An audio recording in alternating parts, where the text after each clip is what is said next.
Come, Holy Spirit, fall on me now. I need your anointed, come with your power. I love you, Holy Spirit, you captivate my soul. And every day I grow to love you more. Come, Holy Spirit, come, Holy Spirit, follow me now. I need your anointed, come with your power. I love you, Holy Spirit, you captivate my soul. And every day I go to love you more. I'm reaching out for your heart, you hold my life in your hand. Draw me closer to you, your anointed made me renew. Nothing compared to the place where I can see you face to face. Anoint me in spirit and in truth.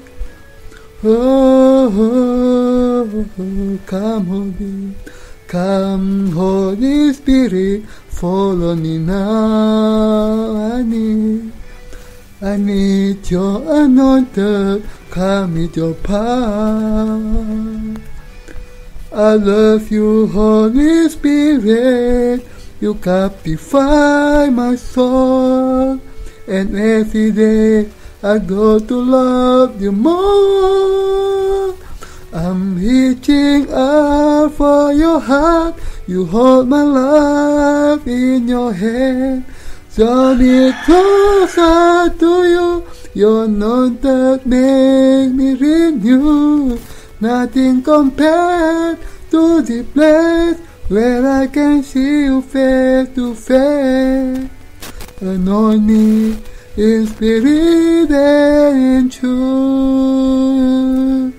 Oh, I'm reaching out for your heart, you hold my life in your hand.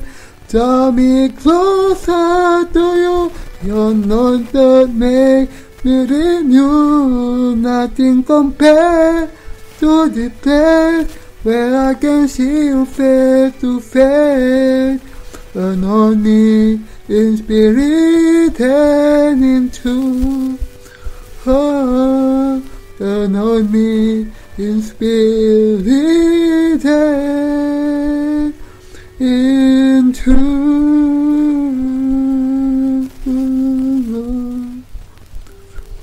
Oh,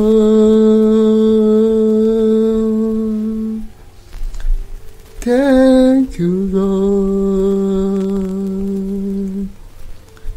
We will stand, we praise you, Lord Jesus.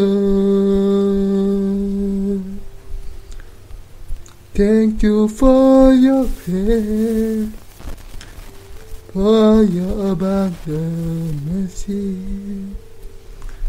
We praise you, we worship you.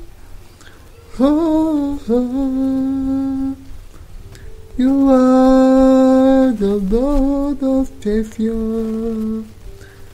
You are our God.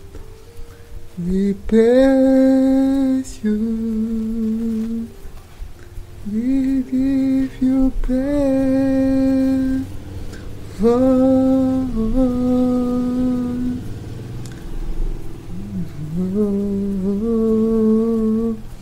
oh.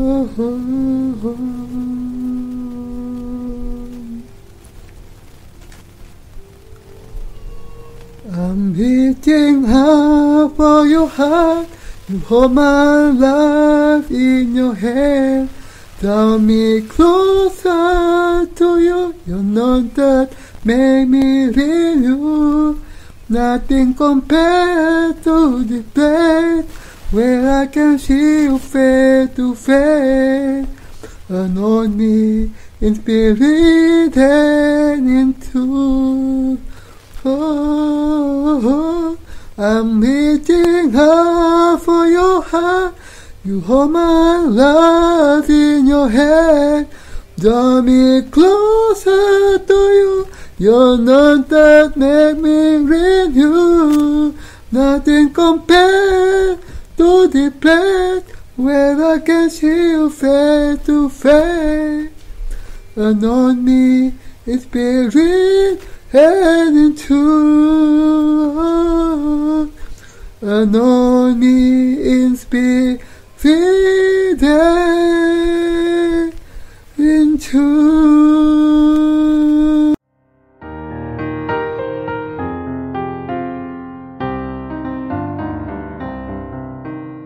Tetapi juga bahwa Roh Kudus tidak berdiam di dalam hati mereka. Inilah sebabnya hati mereka tidak memiliki pengharapan akan kerajaan 1000 tahun atau langit dan bumi baru yang dinubuatkan Allah bagi kita. Bahkan kalaupun mereka percaya kepada Yesus, mereka belum percaya kepadanya sesuai dengan sabda tertulis firman Allah. Apa yang tertulis di dalam kitab Wahyu adalah firman Allah yang menunjukkan kepada kita mengenai apa yang pasti akan dan segera terjadi di dalam dunia ini. Pasal 2 dan 3 dari kitab Wahyu menulis surat peringatan kepada ketujuh jemaat di Asia. Di dalam surat itu ditemukan pujian dan juga teguran Allah kepada ketujuh jemaat itu. Secara khusus, Allah menjanjikan mahkota kehidupan kepada mereka yang bertahan di dalam kesetiaan dan menang atas kesusahan mereka. Ini berarti bahwa akan ada kemartiran yang menantikan semua orang percaya di zaman akhir.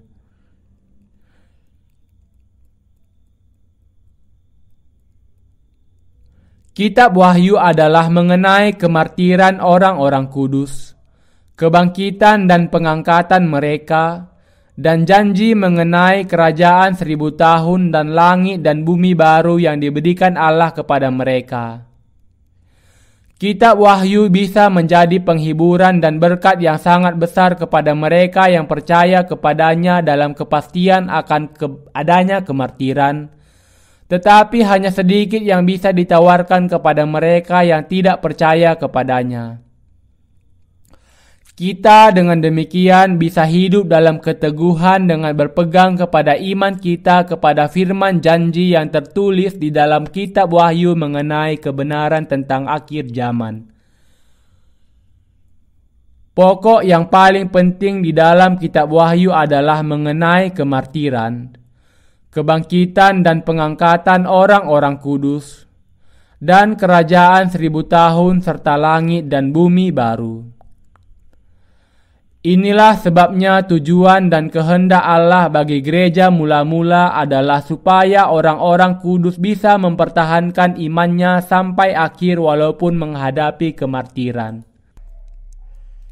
Ini karena Allah merancangkan semua ini sehingga Ia berbicara mengenai kemartiran orang-orang kudus. Allah sudah mengatakan kepada kita, dengan kata lain, bahwa semua orang-orang kudus akan menghadapi kemartiran di zaman akhir. Pemahaman yang penuh mengenai pasal 1-6 adalah sangat penting untuk bisa mengerti kitab Wahyu secara keseluruhan. Pasal 1 bisa dikatakan sebagai pendahuluan, sementara pasal 2 dan 3 berbicara mengenai kemartiran orang-orang kudus di zaman gereja mula-mula. Pasal 4 mengatakan mengenai duduknya Kristus di tahta Allah. Pasal 5 mengatakan mengenai Yesus Kristus membuka meterai mengenai rancangan Bapa dan penggenapannya. Dan pasal 6 mendiskusikan mengenai 7 masa yang ditetapkan Allah bagi manusia. Memahami pasal 6 secara khusus sangatlah penting, karena akan membuka pintu pemahaman kepada kitab Wahyu secara menyeluruh untuk Anda. Pasal 6 bisa dikatakan menjelaskan mengenai cetak biru dari ketujuh masa yang direncanakan Allah Bapa bagi semua manusia di dalam Yesus Kristus. Dalam cetak biru dari Allah ini bisa dilihat mengenai pemeliharaan Allah yang akan diberikannya selama 7 masa yang akan diberikan Allah kepada manusia. Ketika kita tahu dan mengerti apakah ketujuh masa itu, kita akan bisa menyadari di masa yang mana dari ketujuh masa itu kita hidup sekarang. Kita juga akan menyadari iman yang bagaimana yang diperlukan dalam menjalani masa kuda hijau kuning, masa di mana antikristus akan datang. Seperti yang dijelaskan di dalam kitab Wahyu 6, ketika meterai pertama dibuka, akan muncul pengendara kuda putih. Pengendaranya membawa sebuah panah. Ia diberi mahkota. Lalu ia maju sebagai pemenang untuk merebut kemenangan. Pengendara dari kuda putih di sini menunjuk kepada Yesus Kristus. Sementara ia membawa panah berarti bahwa ia terus-menerus berperang melawan dan mengalahkan iblis. Dari sudut pandang yang lain, masa kuda putih ini menunjuk kepada masa kemenangan Injil air dan roh yang diberikan Allah kepada dunia ini, dan masa ini akan terus berlanjut sampai semua tujuan dan rancangan Allah dipenuhi. Masa yang kedua adalah masa kuda merah.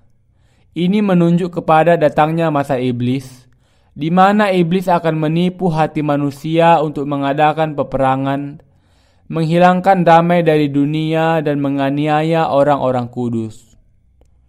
Setelah masa kuda merah datanglah masa kuda hitam, ketika kelaparan menyerang baik kepada jiwa maupun badan manusia. Anda dan saya sekarang hidup di masa kelaparan jasmani dan rohani. Ketika masa ini kemudian diikuti oleh masa kuda hijau kuning tidak lama lagi, Antikristus akan muncul, dan dengan kemunculannya dunia akan jatuh ke dalam bencana yang mematikan. Masa kuda hijau kuning adalah masa yang keempat. Di masa ini, dunia akan ditimpa malapetaka ketujuh sangkakala, di mana sepertiga hutan akan terbakar, sepertiga lautan menjadi darah, dan sepertiga matahari dan bulan setelah diserang menjadi gelap. Masa yang kelima adalah masa kebangkitan dan pengangkatan orang-orang kudus. Seperti yang tertulis di dalam Wahyu 6 ayat 9-10. Dan ketika anak domba itu membuka meterai yang kelima, aku melihat di bawah mezbah jiwa-jiwa mereka yang telah dibunuh oleh karena firman Allah dan oleh karena kesaksian yang mereka miliki. Dan mereka berseru dengan suara nyaring, katanya, "Berapa lamakah lagi, ya penguasa yang kudus dan benar, engkau tidak menghakimi dan tidak membalaskan darah kami kepada mereka yang diam di bumi?" Masa yang keenam adalah masa hancurnya dunia yang pertama. Menurut Wahyu 6 ayat 12-17.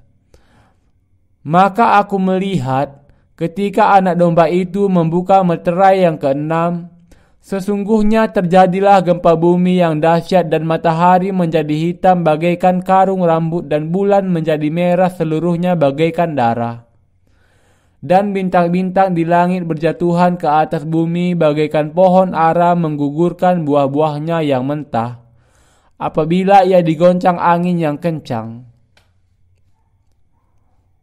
Maka menyusutlah langit bagaikan gulungan kitab yang digulung, dan tergeserlah gunung-gunung dan pulau-pulau dari tempatnya. Dan raja-raja di bumi dan pembesar-pembesar serta perwira-perwira dan orang-orang kaya serta orang-orang berkuasa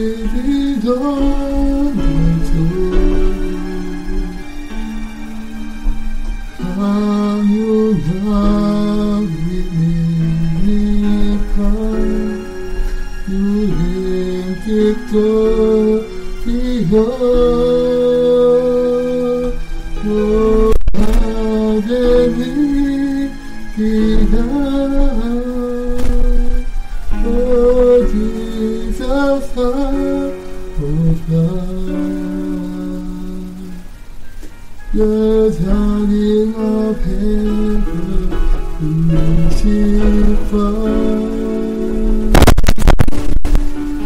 What is the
Your forgiveness and faithful deep again. What is the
soul.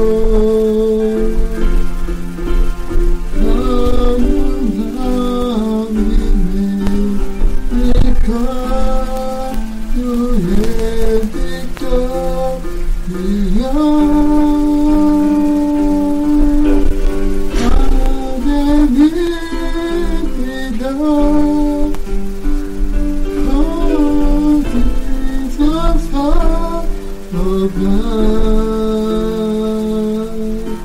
the dawning of heaven crucified, walking in the land. Oh, walking in the land. She is on the throne.